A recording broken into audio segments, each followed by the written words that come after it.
Hello there. Today is the 26th of December 2018, the day after Christmas. You know, the good thing about Christmas is not Christmas, it's whether you survived Christmas. Maybe that's not being very kind. Anyhow, this is Paul Glumaz with General Welfare Presents, and I'm the veteran activist with the movement of LaRouche. And in the last week or so, since I last presented anything, the President of the United States has done something quite extraordinary. He's gone against the military. He's gone brass. He's gone against the establishment. He's gone against Wall Street. He's gone against everybody and said, you know, we're going to start pulling the troops out of Syria and Afghanistan. Now, this is a very big development because this is what helped him get elected. What did he say? Why are we in all these wars? Why did we spend $7 trillion in Iraq and can't build a pothole, can't fill a pothole in the United States? You know? I mean, what's going on here? Well, I'll tell you what's going on. Since 9/11, there's this huge military industrial complex where all the money, all this $7 trillion didn't just end up in Iraq. A large chunk of it ended up in Washington, D.C. A large chunk of it ended up in consulting fees and private armies and procurement. We no longer do, we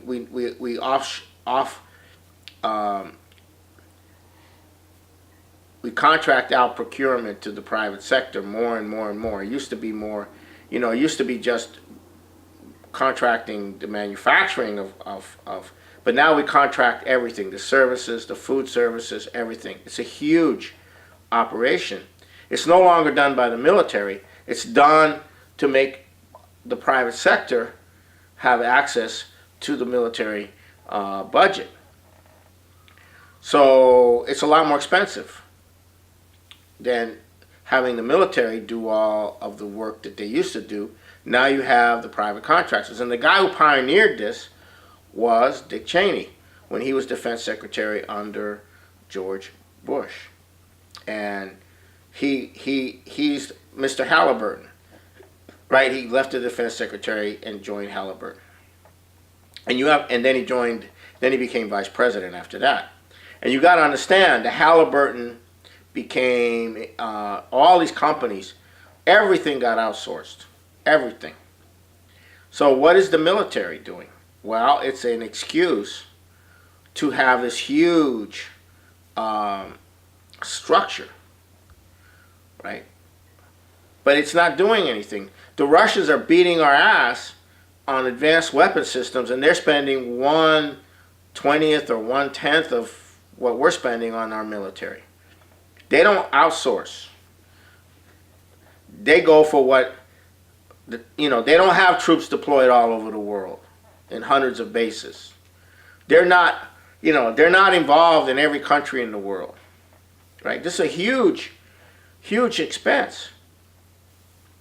In fact, it's so huge that everybody's, you know, that the entire Beltway, you know, resonates with the money, the jingle of the coins coming from the defense sector. So are we getting $700 billion worth of whatever? No, but the entire Beltway is being fed, you know, by this. I mean, huge, and people. This is what it's a racket. The whole thing has become a racket. But it's more than that. That's the small side of it. The other side of it is these regime change wars that we've been doing have been at the center of keeping the global financial system intact. because what it does is it creates a basis for like the whole thing with Iran is to preserve the role of the Saudi U.S. dollar in international trade. But it's not a U.S. dollar. It's an international dollar based out of London. We don't have a dollar. We have an internal dollar, but it keeps going out of the country and becomes part of the external dollar, which is a different system, but which is the system that has run the world. And now other countries are now creating a different system. China's creating a different system where their dollar, the dollars that they have that they're using, plus their yuan, their currency, is going into the real economy. In fact, they're the ones giving our dollar more value than we'd give our dollar, because they're using whatever dollars they will use them in the infrastructure and development of not only China, but the rest of the world. So they're actually giving value to this dollar when they use it that way. So you have essentially a system where the U.S. military is the enforcement arm of a global financial system. It's like Rome, and they reward the legions. You know, the legions, the conquering legions get rewarded. You know, it's that kind of system. You know, and it's really not working. And the American people woke up in 2016 and decided, you know, hey, this isn't going anywhere. And Donald Trump went to them and said, you know, we're not going to be fighting these wars anymore. We're not going to do that anymore. You know, having decent relations with Russia and China is a good thing, not a bad thing. So why do they have sanctions on Iran? Because they want to prevent, they want to control the oil. Why do they have sanctions on Russia? Because they don't want Europe industrializing Russia or reindustrializing Russia and becoming developed as a result. They don't want any of that. They want to maintain the dominance of the London-centered financial system, a permanent wars, and constant and terrorists. You know, and it's no, you know, all these servicemen that have gone through Iraq and Afghanistan and Syria, they all know the United States was supporting, creating and supporting, along with the Saudis, and to some degree the Emirates and Qatar and to a large degree also for a while Turkey. They were helping. They were creating these terrorists. They created Al-Qaeda that they alleged was behind 9/11. But 9/11, as George W. Bush said, was a trifecta. You know, it was like we won the horse race. You know, the trifecta in the horse race. You know, because it gave this crowd a tremendous amount of power to take control of the United States and to have a surveillance state, to have this military-industrial complex state, and to save the financial system, keep the financial system going. So now the people of the United States have made it very clear that they're not in agreement with this. So they elect a president. The president walks into the White House and he walks into the Beltway, and ain't nobody gonna obey him if they can get away with it, because he's an alien being coming from a different planet, representing a different policy that is going to undercut their privileges and their power. You know, and they could care less about the U.S. population or any population for that matter. That's how bad it is. I mean, were the Clintons that bad when they were in the White House? Probably not. But after 9/11, the Clintons got in on it too, and so did everybody else. So they became part of it. You know, and so everybody's part of it. It's like one, you know, huge company with the CEO coming in that was going to shut down the company. I mean, they're like totally freaked out, and they've been freaked out. And so we've had this constant attempt to prevent Trump from doing what he was elected to do. But finally, he's able to do it. Why is he able to do it? Because of the elections, 2016 election. What happened in the 2016 election? He got an increased majority in in the Senate, and the Republicans who were most against him in the Senate, like Jeff Flake, and they're gone. And the Republicans who are most against him in the House are also gone, like Paul Ryan. So he's in a position, a much better position. Now, the only way they're going to be able to remove him is through impeachment or the 25th Amendment. Now, neither one of these are going to work at this point. If the Democrats decide, once they take office, once they take control of the House, come January, to just go all out to investigate Trump on everything, his pets, his girlfriends, his business dealings, every aspect of his life, going back to his teenager and to going back to his parents. If they just do that, they're not gonna. It's going to trigger a increased polarization in the population, and that process will cause many sleeping Americans to wake up to the fact that the president that they elected is under massive attack, and it's not going to end. And it is what will happen because, for reasons I'll get into, that Trump has offered to work with the Democrats. He's pretty much offered to collaborate with them on a whole bunch of issues that they would like to collaborate with.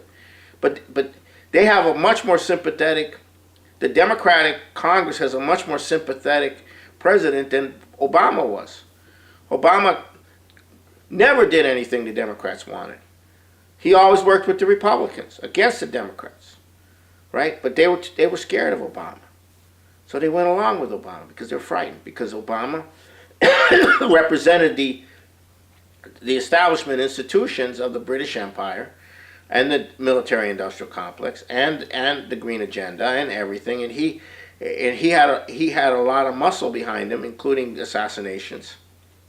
They assassinated people. Obama assassinated people. You didn't leak under Obama. If you leaked, you either went to prison or you got assassinated. They didn't mess around. The Obama administration was a nasty administration. So anyhow, so these Democrats have this opportunity to work with somebody who's more in tune with what they would want. And what are they doing? They're going all out. They're calling for war. They're calling for keep the troops in Syria and Afghanistan. They're attacking Trump for being soft on Russia and China. It's like McCarthy all over again. So what's going on with these Democrats? They've lost their minds. But are all the Democrats like that? No, it's the leadership. It's the power with the money that's corrupting these Democrats. So they're going to go all out to try to stop Trump, and it isn't going to work because you're going to arouse a reaction in the population that will give Trump more power. And because they can't impeach him, because the Senate isn't going to go along, they could do what they did with Clinton. They could have an impeachment, pass the House. That's no big deal. They could do that tomorrow. They could do that in a few weeks. That's not a problem. It's being able to carry it through the Senate. And all they're going to do is stir up opposition from the population. So now, what's the issue? Well, if Trump is not going to pursue regime change wars, then he's no longer pursuing the agenda of the financial system, of the London-based financial system, of permanent war. So what does that mean? That means that financial system can't stop China from developing, or Russia from developing, or India from developing, or Africa from developing with the help of China. It means they've lost tremendous power. And if they lost tremendous power, how are they going to hold up this quadrillions of dollars of derivatives, and how are they going to hold up the too big to fail, too big to jail financial system? They can't. They don't have the military muscle to enforce the system. So if Trump is not going to continue the old policy, he's going to start a new policy, well then he's going to have to go with the new financial system. Because the whole purpose of this military-industrial complex and the U.S. military everywhere in the world, and financing terrorism to go against nations to destroy them, especially in Africa and the Middle East, is to preserve the financial system, to keep all the funds coming into the financial system rather than going into the development of these countries.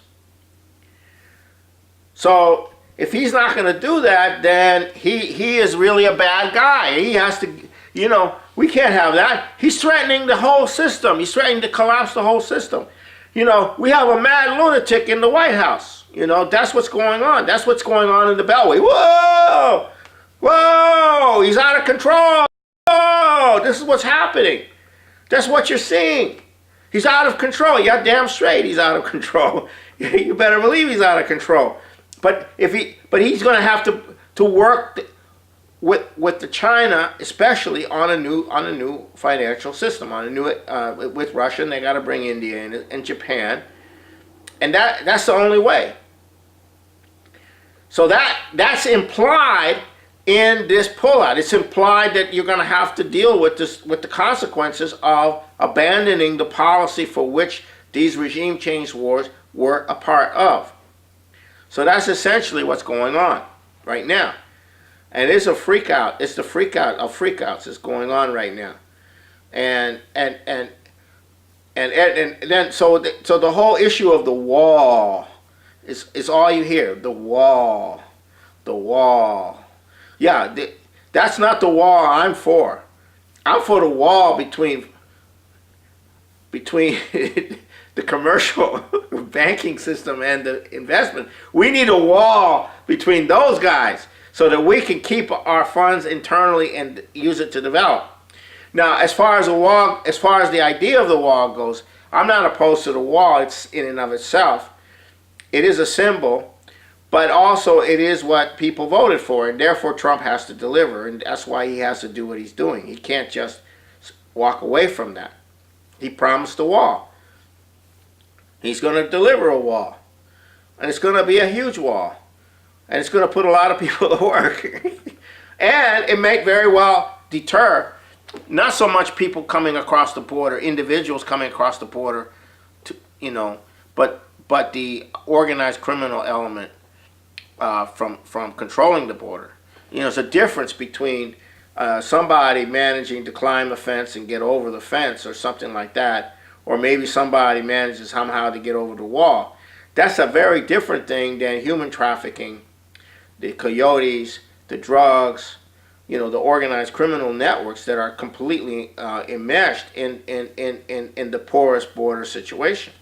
It's not about an individual trying to, swim the Rio Grande. I mean, that used to be the old days that used to go.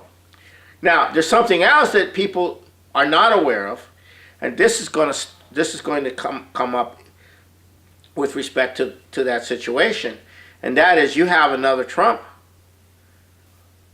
who has become the president of Mexico, right? His name is Andres Manuel Lopez Obrador, AMLO, okay? Now, this guy was inaugurated on December 1st, and he's serious. And he did the same thing that Trump did with the American population. He said, we're going to end this shit. We're going to end this system of neoliberalism. We're going to reindustrialize Mexico. Mexico was being industrialized till the early 80s. And then it got shut down by the international financial crowd, by Zbigniew Brzezinski and people like that. Right? And so Mexico wants to industrialize. Trump wants to reindustrialize. Trump is doubling the budget for infrastructure in Mexico, centered around southern Mexico and Central America, because ultimately that's what you have to do to develop the area. But you have to clean out the criminals. Why? Because the drug trade, is what drives people over the border. They don't want to have their kids, recruited to a drug gang and get murdered and shot and all of that. And this is what's going on. There's areas of Mexico which are under the control of the drug trade. Under control of the drug. Obama was a friend of the drug traffickers. He was a friend of the cartels. And these cartels are very well organized, and they need to be shut down. And that's a collaborative effort between the president of Mexico and the United States.